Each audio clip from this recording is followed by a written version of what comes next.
You want to see how I cut a hole in my car to make my check engine light go away? Check this out. You wouldn't believe what happened. I was getting this code P0441 and P0442 on my Lexus. I replaced the gas cap from the dealer. It was like 30 bucks.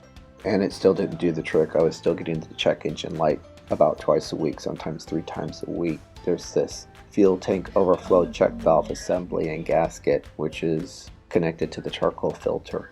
I really had to dig for that information because a lot of people were just throwing out all kinds of crazy ideas, and this went on for a couple of months. Alright, thingy, EFG valve for those P0444. Now, one of the things that I noticed with the one that I removed, I opted to cut the hole here. I started drilling here, and I should have drilled here because there was more lines to damage, you can see here. And then I used these shears, sheet metal shears, to just cut away the opening. Now, this was sitting in here. Let's put the note in. This one was sitting in here, and one of the tricky things is this release. You look at this release right here for this clamp. These things, you have to squeeze them in. Wow, there's no good way of saying that.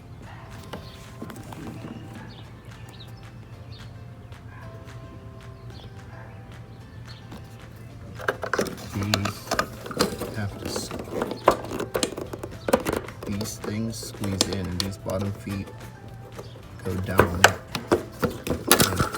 and clamp around this nozzle.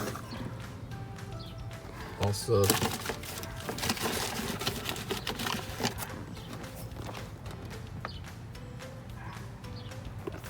these 8mm screws. I don't know why the heck they have Phillips head, because the Phillips head was stripping them out like crazy. I had to get a ratchet, and they're aluminum.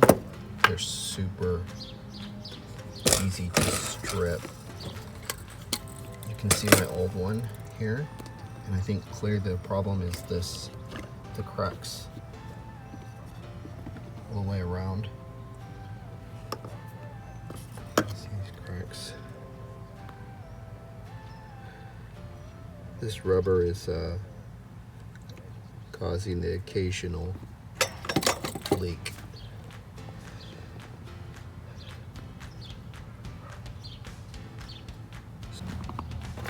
Super paranoid about stripping these screws or losing them.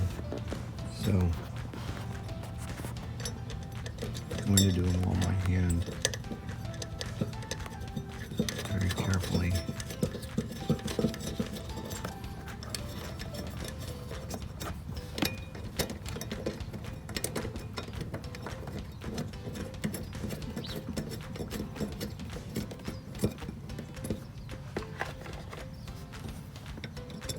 Last thing I want to do is drop one down inside of there. It's never going to come out. This thing has to have all of them in there. These back here are the worst.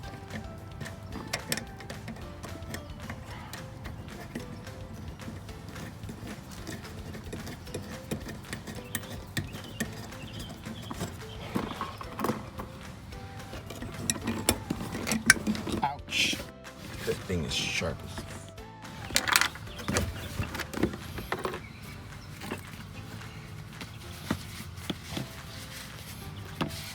just got stabbed by this piece of metal. I keep getting stabbed by this piece of metal.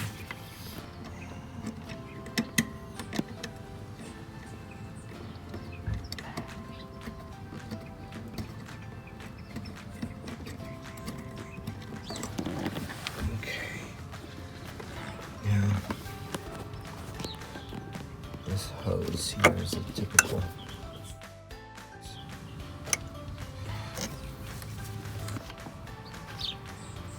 This is a little difficult to get on in 2 hands.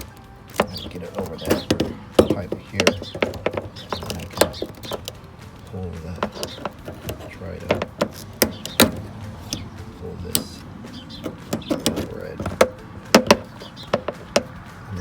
here is that snap tight one I was telling you about. There's a lip right here on this lip here. These little feet here, you have to push this down. There's one on each side, and the little feet lift up and slide over that. It's going to take 2 hands to get it over that lip.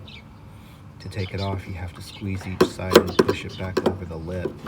Make this little foot here go upward, go in the, or toward the left of the screen, this left direction to get over that lip. I also tried using a pick tool and was able to try to get that, pick that thing up. I might have to do that to get that in. Use a pick tool to pull it up, and then I can get it over that lip. And I have to do both sides. There's one on this side, and there's one way down here. Okay. I was able to get it in, and how I was able to best get it in was I was able to turn it sideways and then get a pair of pliers around the two sides, and squeezed it in. And then I took my screwdriver like this, and I was able to use this side here, the side of the thing, to leverage it over the lips. So now you can see that these tabs here on both sides are over the lip. It's nice and secure. And that one, this one was nice and easy. This one here was nice and easy.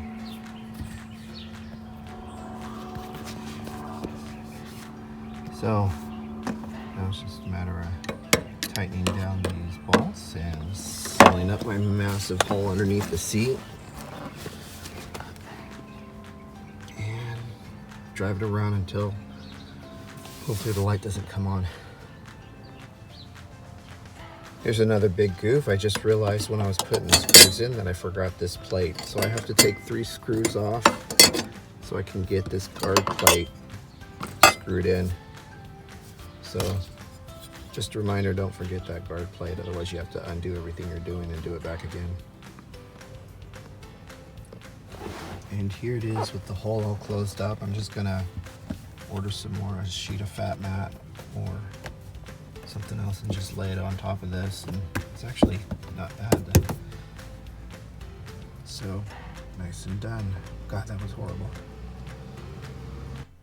So here's the update, me replacing that fuel tank overflow check valve.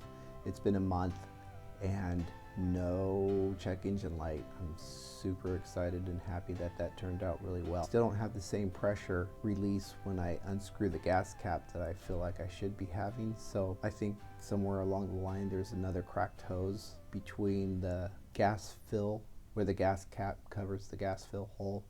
There's another breather hose, probably the one that goes in there, so I may have to take it off again and run another hose, or the hose that connect the overflow check valve to the intake manifold.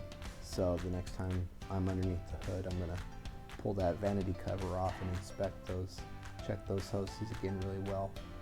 I checked it before and they didn't seem so bad, so I don't think that's the problem, but maybe they just need to be replaced. All the rubber on that's starting to get hard over time, so you can't catch them until they start to fall apart and it gets so bad that it's obvious that it has to get replaced. But again, no check engine light, no more codes, so good to go.